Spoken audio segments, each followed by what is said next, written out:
Welcome மொட்டைப்பட்டை friends. இன்றைக்கி தக் life படத்தோட FDFF ரிவ்யூ பார்க்க போகிறோம். ஸோ அதுக்கு முன்னாடி இந்த லைக் பண்ணுறீங்க, ஷேர் பண்ணுங்கள், சப்ஸ்கிரைப் பண்ணுங்கள், உங்கள் ஃப்ரெண்ட்ஸுங்களுக்கு ரெக்கமெண்ட் பண்ணுங்கள். அப்போ தான் வந்து நிறைய படத்தோட ரிவ்யூஸ் நம்மளால் போட முடியும், சின்ன படமாக இருந்தாலும் சரி. ஓகே, படத்தோட ஒன்லைன் ஸ்டோரி பார்த்துடலாம். ஒன்லைன் ஸ்டோரி வந்து பெருசாக கிடையாதுங்க. நம்ம வழக்கமான தமிழ் சினிமாவில் வந்து நிறைய படம் வந்திருக்கும். இருந்தாலும் சொல்ல வேண்டியதை கடமை சொல்லிடுறேன். எடுத்த உடனே வந்து நம்ம கமல்ஹாசன் சார் வந்து ஒரு கேங்ஸ்டர், அங்கே ஒரு பஞ்சாயத்து நடக்குது. அந்த இடத்தாண்ட ஒரு போலீஸ் வந்து என்கவுண்டரும் ஷூட் அவுட்டும் நடக்குது. அங்கே வந்து தப்பிக்கும் போது ஒரு சின்ன பையன், அப்பா இறந்துடுற ஒரு சின்ன பையனை கமல் சார் கூட்டிகிட்டு வந்துடுறாரு. நான் உன்னை வந்து என் பையன் மாதிரியே வளர்க்குறேன், நீ வந்துடு அப்படின்னு சொல்லிட்டு. அங்கே வந்து அவங்க தங்கச்சி தொலைஞ்சு போயிடுறாங்க. அந்த சின்ன பையனோட தங்கச்சி, உங்கள் தங்கச்சியும் நான் சேர்த்து வைக்கிறேன் அப்படின்னு சொல்லிட்டு அவரும் தேட பார்க்குறாரு. ஸோ வளர்ந்து வரும்போது அந்த சின்ன பையன் தான் STR. சரிங்களா, இதுதான். ஆனால் இவரை STR சாரை கமல் சார் வளர்க்குறது வந்து கூட இருக்க அவங்க அண்ணனாக இருக்கக்கூடிய நாசர் மற்றும் அந்த கேங்கில் இருக்கவங்களுக்கு பிடிக்க மாட்டேங்குது. அதில் இவங்களுக்குள்ள நிறைய அரசியல் பண்ணி ட்விஸ்ட் பண்ணி கேம் ஆடி விட்டுறாங்க. ஸோ அவ்வளோதான். திருப்பி இவங்க சேர்றாங்களா, இல்லை இவங்கள யார் சண்டை போட்டுக்கிறாங்க, யாரை சுட்டுக்கிறாங்க, அவங்க தங்கச்சி மீட் பண்ணுறாங்களா, இவ்வளோ தான் சப்ஜெக்ட்டு. நிறைய படம் வந்துச்சு. ஸோ இருந்தாலும் இது வந்து பார்த்திங்கன்னா நம்ம சக்கர சிவந்த வானம், நம்ம மணிரத்னம் சார் படமும் வடசென்னை, இந்த ரெண்டு கதையுமே வந்து ஒரு கம்பைன் பண்ணி அடிச்சு அப்படி இருக்குமோ அந்த மாதிரி தான் இந்த ஸ்டோரி அமைஞ்சிருக்கு. சீன்ஸ் எல்லாம் கூட அப்படி தான் இருக்கும். இதில் வந்து பார்த்திங்கன்னா நான் ஏற்கனவே சொன்ன மாதிரி மணிரத்னம் சார் வந்து மேக்கிங் நல்லா தான் கொடுத்துருக்காருங்க. அந்த கேமரா ஆங்கிள் சொல்லுவாங்க, அது செட்டு, இந்த மாதிரி எல்லா விஷயத்தையுமே நல்லா தான் கொடுத்துருக்காரு. பட் படம் போயிட்டே இருக்குது. ஏன்னா ஃபஸ்ட் ஹாஃபே வந்து பார்த்தீங்கன்னா ஏதோ 3 மணி நேரம் பார்க்குற மாதிரி இருக்குது. ஃபஸ்ட் ஹாஃப் மட்டுமே. பக்கத்தில் இருக்கவங்களாம் வந்து சொந்த கதை சோகத்தை பேசிகிட்டு இருக்கானுங்க. ஐயோ ஆஃபீஸ்க்கு லேட் ஆயிடுச்சு, பர்மிஷன் போட்டு வந்தேன், பேசாமல் ஆஃபீஸ் போய்க்கலாமோ அப்படிலாம் பேசிகிட்டு இருக்கானுங்க. ஸோ அந்தளவுக்கு வந்து ஃபஸ்ட் ஹாஃப் வந்து போட்டு இழுத்துட்டாங்க. செகண்ட் ஹாஃபு வரையும் அதே சொல்லிடுறேன் கேளுங்க. செகண்ட் ஹாஃபில் வந்து யாரையும் சுட்டுக்கிறாங்க, செத்து போகிறவங்க திருப்பி உடனே, அதாவது இந்த வீடியோ கேம்லாம் வர மாதிரி செத்து போயிட்டு திருப்பி உயிரோட வருவாங்க, அந்த மாதிரி வராங்க. உண்மையிலே சொல்லப்போனால் கமல்ஹாசன் சாருக்கு வந்து எவ்வளோ புல்லட்ஸ் வாங்கினே இருக்காரு, வெட்டுக்காயம் வாங்குறாரு, என்னென்னமோ ஆகுது. ஆனாலும் திருப்பி அவர் வந்து நானும் மதுரக்காரன் தான்டா அப்படின்னு சொல்லிட்டு வந்து நின்றுறாரு, சண்டையை செய்கிறாருன்னு வச்சுக்கோங்களேன். திருப்பி படம் ஸ்டார்டிங்லேருந்தே ஓகே இந்த மாதிரி தான் இப்படியே போய் முடியுது. அப்போ எப்படி இருக்குன்னு பார்த்துங்க. இது படத்தோட ஒன்லைன் ஸ்டோரி, ஸ்க்ரீன் பிளே. சரிங்களா, அதுக்கடுத்து வந்து பார்த்திங்கன்னா கமல் சாரோட நடிப்பு சொல்ல வேணும், நம்ம சொல்லவே தேவையில்ல.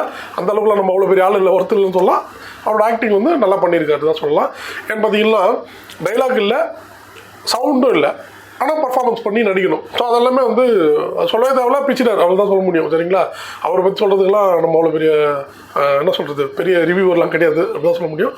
அதே மாதிரி நடிப்பு ஓகேவாக இருந்தாலும் அந்த இடத்துல திரைக்கதை இழுக்கும்போது என்ன ஆகுதுன்னா அது நமக்கே போர் அடிச்சு போகுது. அதுதான் வந்து ஏற்றுக்க முடியல, அப்படி தான் சொல்லி ஆகணும். ஸோ இது கமல் சார். அடுத்து வந்து பார்த்திங்கன்னா சிம்பு சார். கமல் சார் கூட நடிக்கும்போது ட்ரைன்னு தான் சொல்ல முடியும். என்ன தான் நம்ம இவரும் பர்ஃபார்ம் பண்ணுறாரு சிம்பு சாரும், பட் அதை ட்ரைன்னு தான் சொல்ல முடியும். கமல் சார் அளவுக்கு இல்லைனாலும் அவரும் பண்ணியிருக்காரு தான் சொல்லலாம். ஸோ நடிப்பு வயசு வந்து பிரச்சனையே கிடையாதுங்க. அடுத்து அப்படியே லைனாக சொல்ல போனால் த்ரிஷா மேடம் வந்து கிட்டத்தட்ட வடசென்னை படத்தில் ஆண்ட்ரியா பண்ணியிருப்பாங்க பார்த்தீங்களா, அதே மாதிரி ஒரு ரோல் தான் இந்த படத்தில் பண்ணியிருப்பாங்க. ஸோ அவங்களும் வந்து பார்த்திங்கன்னா ஓகே நல்லா நடிச்சிருப்பாங்க. அதை பற்றிலாம் எந்த இதுவுமே ஃபால்ட்டே இல்லை. ஃபஸ்ட் ஹாஃப் இப்படி முடிய, செகண்ட் ஹாஃப்லேயும் ஒரே சுட்டுக்கிறது, வெட்டிக்கிறது, குத்திக்கிறது, அடிச்சிக்கிறது, இப்படியே வந்து படத்தை முடிச்சு விட்ருப்பாங்க, நம்மளையும் முடிச்சு விட்ருப்பாங்க. கிட்டத்தட்ட வந்து 2.25 மணி நேரம் படம்னு வச்சுக்கோங்களேன். இது ஓடுறது 4 மணி நேரம் ஓடுற மாதிரி ஓடிட்டே இருக்குது. எங்கடா நிற்கும் அப்படின்னு பார்க்கும்போது ஏதோ ஒரு டைமில் முடிஞ்சுது. அடுத்ததாக வந்து பார்த்திங்கன்னா இசை, நம்ம AR ரஹ்மான் சார் உண்மையிலே அது வந்து இசை ஜாம்பவான், அதில் மாற்று கருத்தே இல்லை. ஆனால் வந்து பார்த்திங்கன்னா சமீபமாக வந்து ஒரு மைல் ஸ்டோனாகவே இருக்காது. அதாவது ஆவரேஜாக மியூசிக்னா ஒரு மியூசிக், ஆவரேஜான மியூசிக் அப்படி தான் இருக்கும்.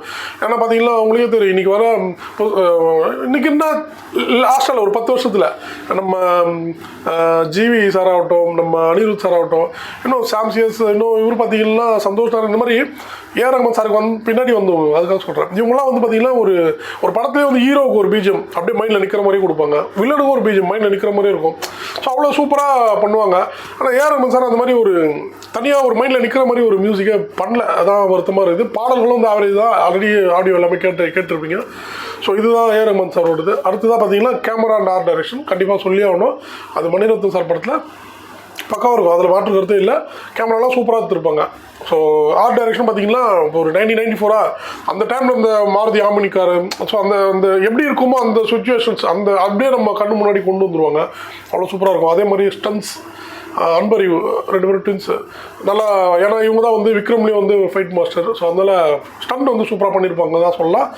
நல்லாவே அப்படியே ராவாக இருக்கும். நம்ம எப்படி விக்ரமில் ஃபைட்டை பார்த்தோமோ அதே மாதிரி தான் இதில் இருக்கும். ஸோ ஸ்டன்ஸும் பாராட்டலாம். இது வந்து பார்த்தீங்கன்னா படம் வந்து பார்த்தீங்கன்னா இந்த சென்டர், அதாவது சத்யம் தேட்டரு, ஐநாக்ஸ், பிவிஆர், ஸோ இந்த மாதிரி தேட்டரை கையும் தட்டாமல் சத்தம் போட்டு சிரிக்காமல் சைலண்டாக பார்ப்பாங்க பார்த்தீங்களா, அவங்களுக்கு வேணால் அந்த படம் ஒரு முறை பார்ப்பாங்க. பட் பி சென்டர் சி சென்டர்லாம் படம் எப்படி ஓடுமான்றது மிகப்பெரிய கேள்விக்குறி, கஷ்டம். ஏன்னா பார்த்தீங்கன்னா உங்களுக்கே தெரியும், மணிரத்னம் சார் படம்னாலே வந்து ஒரு காமெடி ட்ராக்கோ இல்லை காமெடின்னு அந்த மாதிரி ஒரு காமெடி சொல்கிற மாதிரி ஒன்றுமே இருக்காது, சரிங்களா. ரெண்டாவது வந்து பார்த்தீங்கன்னா ஒரு மசாலாவாக அந்த மாதிரி கான்செப்டும் இருக்காது. ஸோ அப்படி இருக்கும் பட்சத்தில் அதாவது உங்களுக்கே தெரியும், இப்போ வந்து ஒரு ரோஜா படம் சைலண்டான இருக்க படம் தான், அது எல்லா சென்டருமே பிச்சுட்டு போச்சு, எல்லாருக்குமே தெரியும். பேன் இண்டியா படம்னு சொல்லுவாங்க. அந்தளவுக்கு வந்து நல்ல ஹிட் ஆச்சு. பட் அதில் வந்து ஒரு காமெடி ட்ராக்கை நம்ம எதிர்பார்க்க முடியாது. அதில் வந்து ஒரு மசாலாவான சீன்ஸ் எல்லாம் எதிர்பார்க்க முடியாது, ஒரு நெய்யாண்டி மாதிரிலாம். பட் படம் எல்லா சென்டருமே ஓடிச்சு. அது வந்து என்னென்னா அவ்வளோ குவாலிட்டி இருந்தது. பட் இதில் வந்து அது இல்லை, இழுவை மட்டும் தான் இருக்குது தவிர எல்லாருமே பார்க்கக்கூடிய அளவுக்கு, அதாவது எல்லா சென்டர்லையுமே வந்து இதை புரிஞ்சு பார்க்கக்கூடிய அளவுக்கு இல்லைன்னு தான் சொல்ல முடியும். அந்தளவுக்கு பொறுமை வேணும் இந்த படம் பார்க்கறதுக்கு. ஸோ பொறுமையாக இருக்கக்கூடியவங்க, நான் வந்து இந்த கேமரா ஆங்கிள் பற்றியா செம்மையாக வச்சுக்கிறேன். இது மாதிரி இது ரவுண்ட் ட்ராலி போட்டு பண்ணியிருக்கேன், ஜிம்மி ஜிப்பில் பண்ணியிருக்கேன். ஸோ இந்த மாதிரி பார்க்குறீங்களா, ஆர்ட் டைரக்ஷன் நான் சொன்ன மாதிரி அந்த மாதிரி ஆளுங்களுக்கு வேணால் கரெக்டாக இருக்கும். நான் விசில் வச்சுக்கின்னு கைத்தட்டின்னு படம் பார்ப்பேன் அப்படின்னா கஷ்டம் பாஸ், அவ்வளோதான் சொல்ல முடியும். ஓவரால் சொல்ல போனால் தக் life is the mug life. நன்றி, வணக்கம். மீண்டும் நல்ல படத்தில் மீட் பண்ணலாம். பை.